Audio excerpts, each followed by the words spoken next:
A chilling tale of passion turned haunting, when a young couple's happiness is shadowed by a ghost consumed with jealousy. The night sky stretched like a velvet curtain, dotted with glittering stars that seemed to bless Mara and Elias's new life together. Mara, a 27-year-old woman with olive skin, long black hair and a radiant smile, leaned her head against her husband's chest. Elias, 30 years old, tall, broad-shouldered, with sun-kissed skin and kind brown eyes, wrapped his arm around her protectively. They had chosen to begin their married life in a countryside villa far from the noise of the city. The stone walls were ancient, the wooden beams creaked with age, and the garden smelled faintly of lavender. The villa had belonged to an old family friend who passed away years ago. Leaving it abandoned until now, to Mara it felt like a dream, a sanctuary where she could finally live out the life she had always imagined with Elias. She could already picture them raising children there, growing old side by side, their laughter echoing across the halls. Everything seemed so perfect, almost too perfect, as if fate had given them something that might one day be taken back. Elias kissed Mara's forehead gently and whispered, "This is just the beginning." She closed her eyes, her heart full of gratitude, believing in his promise. But what they didn't know was that their joy had not gone unnoticed. Something unseen, lurking just beyond their awareness, had followed them into the villa. Love, pure and unshakable, had become a beacon in the darkness, a light so bright that even restless spirits could not resist its glow. And one in particular, bitter and jealous, had been waiting for this very moment. The first sign arrived as delicately as a sigh. Mara woke in the middle of the night, heart pounding for no reason she could name. Elias's steady breathing reassured her that he was still sound asleep, yet in the silence she heard it, a faint whisper at the edge of her ear. At first she thought it was a trick of her imagination, a fragment of a dream she couldn't quite shake, but then it came again, soft and chilling. "Mara?" Her breath caught in her throat.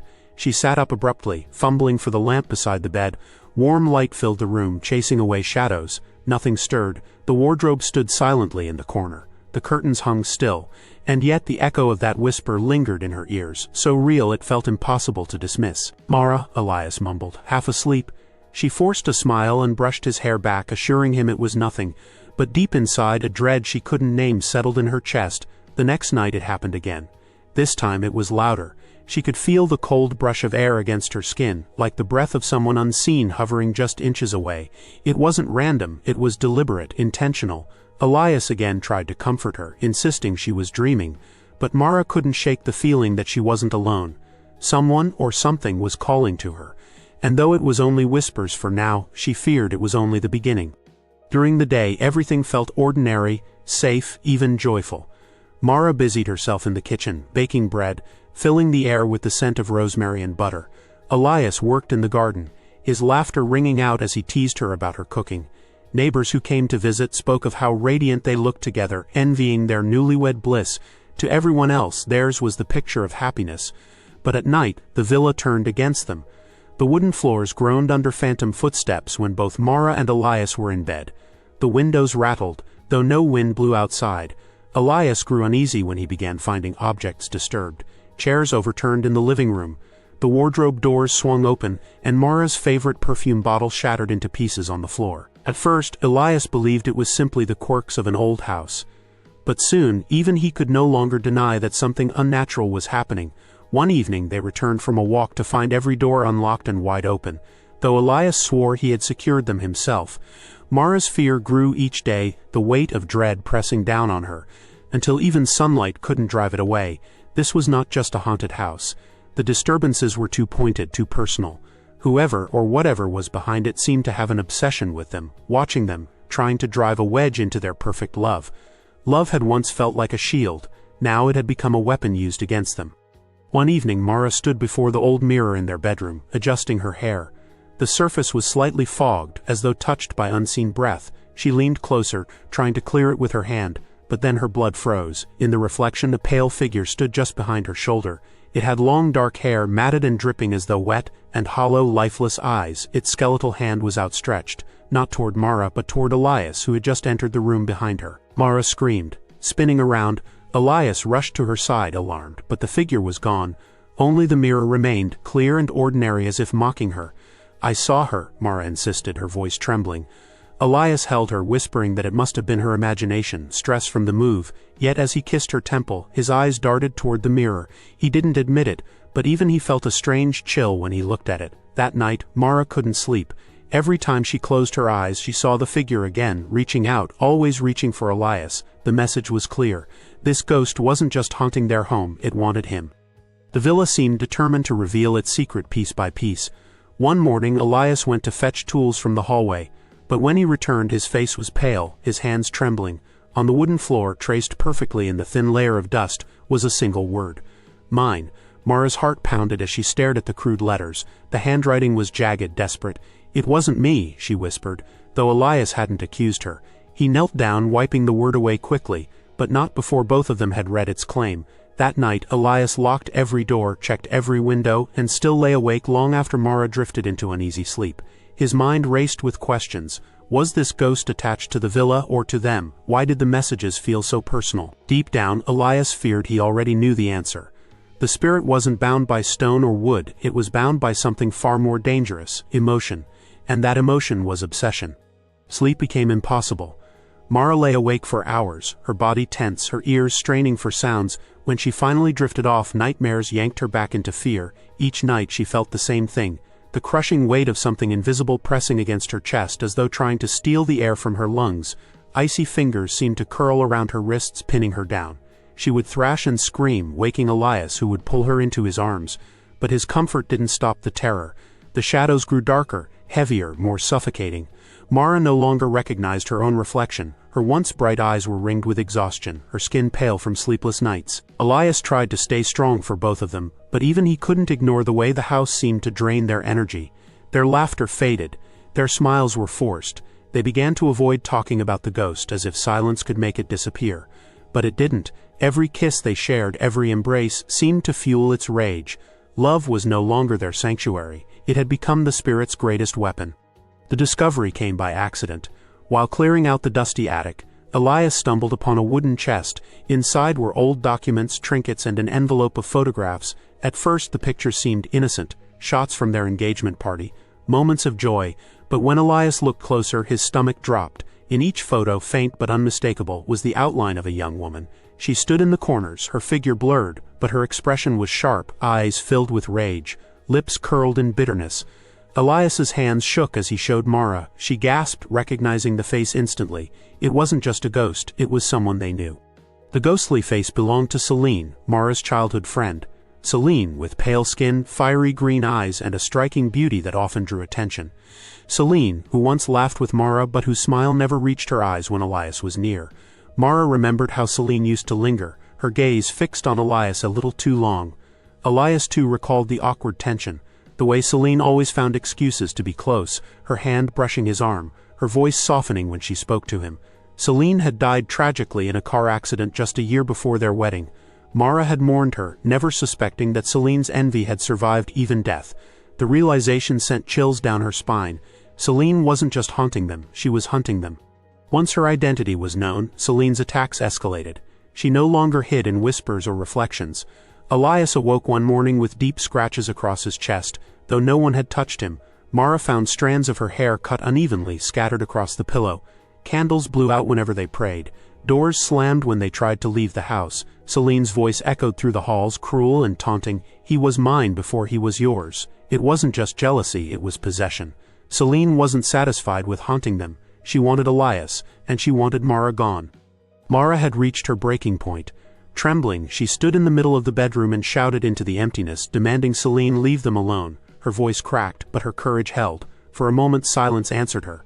Then the air turned icy. The curtains whipped violently as if pulled by invisible hands. A violent slam echoed through the villa, and a voice, distorted and furious, thundered, "He was mine before he was yours." Elias grabbed Mara's hand, pulling her close. Both of them understood then, Celine wasn't just jealous. She was obsessed, and obsession was far more dangerous than death itself. Desperation drove Elias to seek help beyond reason. He reached out to a local priest, Father Corbin, a man in his late 50s with weary eyes that had seen too many battles against the unseen.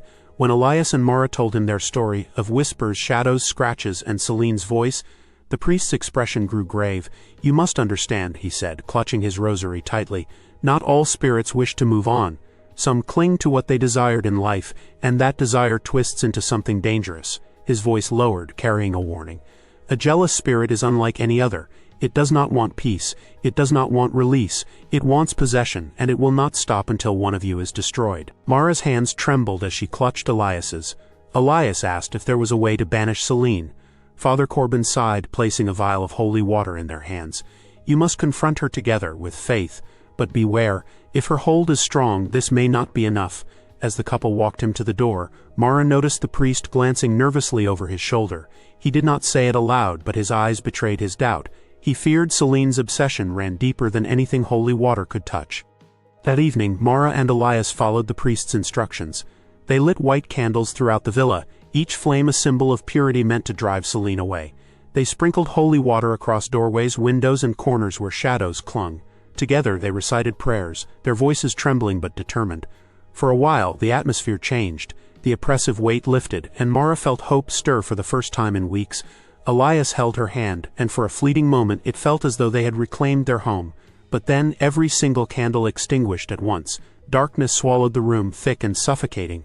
The air turned frigid, and an invisible force slammed against them, knocking Elias backward. Mara screamed as shadows surged from the walls, swirling like a storm. Suddenly, Elias felt something cold wrap around his waist, yanking him toward the open window. He clawed at the floor, panic flooding his veins.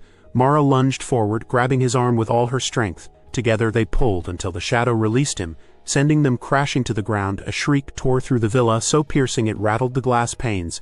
Selene's rage was undeniable. Their ritual had not banished her, it had only provoked her. The days that followed broke Mara's spirit further. Every attempt to show affection toward Elias seemed to fuel Selene's fury. A simple kiss turned into an explosion of slamming doors. Holding hands left Elias with bruises around his wrists, as though invisible fingers had tried to pull him away. Mara realized that she had become Selene's target. The spirit saw her as the barrier to her obsession. One night, Mara sat by the window, her heart aching. She contemplated leaving Elias, not because she wanted to, but because she believed it might save him. If she wasn't in the villa, perhaps Selene's wrath would fade. But Elias refused. No, he said firmly, his voice cracking with exhaustion but fueled by love. Selene will not take you from me, not in life, not in death. We face this together. Yet Mara knew deep down that Selene was feeding on their love, twisting it into fuel for her own strength. She could feel the phantom's bitterness like claws scraping against her soul. Even sleeping in a separate room didn't help. Selene's anger never relented. It was as if the ghost wanted Mara to disappear entirely, body and soul, until Elias was left alone, hers to claim forever. The attack came without warning. Elias awoke in the dead of night to find Selene's ghost hovering above him. She appeared not as a twisted corpse this time, but as the girl she once was. Alive, radiant, beautiful. Her green eyes gleamed with longing as she whispered his name. Elias felt his body weaken, as if she were drawing his soul out of him. His chest grew heavy, his limbs numb. He wanted to move, to resist, but he couldn't. Selene's lips drew closer, her cold breath brushing his skin. For a horrifying moment, Elias thought he wanted her, his mind clouded with memories of when she had been alive. Then Mara burst into the room. Her eyes widened at the sight, but she didn't hesitate. "Elias!" she screamed, her voice raw with desperation. The sound jolted him, snapping the ghost's hold for an instant. Elias gasped, clutching his chest as Mara rushed forward, grabbing his arm. Selene's face twisted into rage, her beauty crumbling back into her ghastly, hollow form. With a screech that shook the walls, she vanished into the shadows. But Elias knew the truth. She had almost succeeded. If Mara hadn't arrived, Selene might have claimed him completely. Determined to understand the depth of Selene's obsession, Mara searched through old belongings left behind by Elias's mother. In a box hidden away in the attic, she discovered a bundle of letters. Her hands shook as she unfolded them, her breath catching at the words inside. The letters were from Selene, written years ago. They revealed her fixation, her belief that Elias was destined to be hers. One letter read, "She does not love him the way I do. I will never let her have him. If I cannot live with him, I will find another way."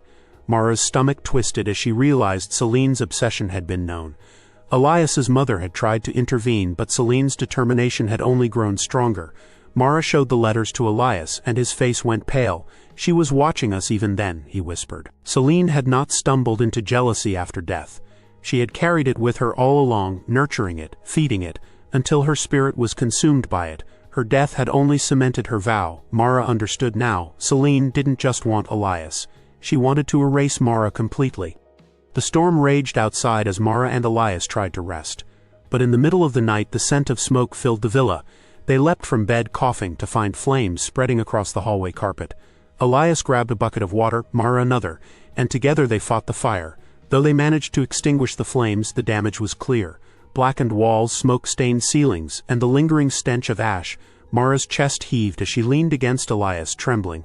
But just as she began to feel relief, a sound froze her blood. It was laughter. Low, cold, and unmistakably female. The flames hadn't been an accident. They had been Celine's doing. She had tried to burn them alive. From then on, Mara and Elias realized they weren't simply fighting a haunting. They were fighting for their lives. Elias had always been the strong one, the protector. But the endless torment was breaking him. His once bright eyes grew hollow. His shoulders slumped under invisible weight. He admitted to Mara that he could no longer distinguish dreams from reality. "She comes to me in my sleep," he confessed. "Not as a ghost, but as she was, alive. She talks to me, touches me. And sometimes, I don't want her to leave." His voice cracked with shame. "I'm afraid I'm losing myself." Mara's heart shattered. She held him tightly, whispering that he was stronger than Celine, that their love was stronger. But she could feel his resistance waning. Celine wasn't just haunting them, she was seducing his soul. And Mara feared that no matter how much she fought, Elias might eventually give in. It happened in the dead of night. Celine manifested fully, her form towering over their bed, her voice echoing like thunder. "Choose me, Elias, or she dies." Before Elias could react, Mara gasped. As unseen hands gripped her throat, lifting her from the bed, she clawed at the air, her face turning pale as Celine's laughter filled the room. Elias, panicked, lunged forward, his voice cracking as he shouted, "No, I choose Mara, always her, always." The declaration sent a shockwave through the room. A blinding light exploded outward, and Celine's scream pierced the night, a sound of anguish so powerful it shattered the mirror on the wall. Her form flickered, contorted, and then disintegrated into nothing. The silence that followed was deafening. Mara collapsed into Elias's arms, gasping for air. They held each other, trembling, knowing they had faced Celine's final test and survived. The villa stood in eerie silence. Its once charming walls were scarred, mirrors cracked, carpets scorched, wood splintered from violent slams. Mara and Elias knew they could not stay there any longer. They packed their belongings and left, never looking back. But leaving did not erase the memories. Nights were still haunted by dreams of Celine. Mara often woke terrified she would see her former friend at the foot of their bed. Elias, too, carried the scars, scratches along his chest that never fully healed, reminders of how close Celine had come to taking him. Though Celine's presence was gone, her shadow lingered in their hearts. Love had triumphed, but it was now fragile, burdened by fear. They both understood one truth: obsession never dies easily. Even in their new home, miles away from the villa, Celine's memory refused to fade. Sometimes Mara awoke to faint whispers of her name. Elias, looking into mirrors, swore he saw green eyes staring back at him before blinking away. They reminded themselves daily that love was stronger than envy, that together they had defeated her. But in the darkest hours of night, they wondered if Celine was truly gone, or if she lingered, waiting, watching, plotting her return. The jealous ghost had been silenced, but her obsession might never end. If you were chilled by this tale of love twisted into envy, make sure to subscribe for more haunting stories that keep you awake at night.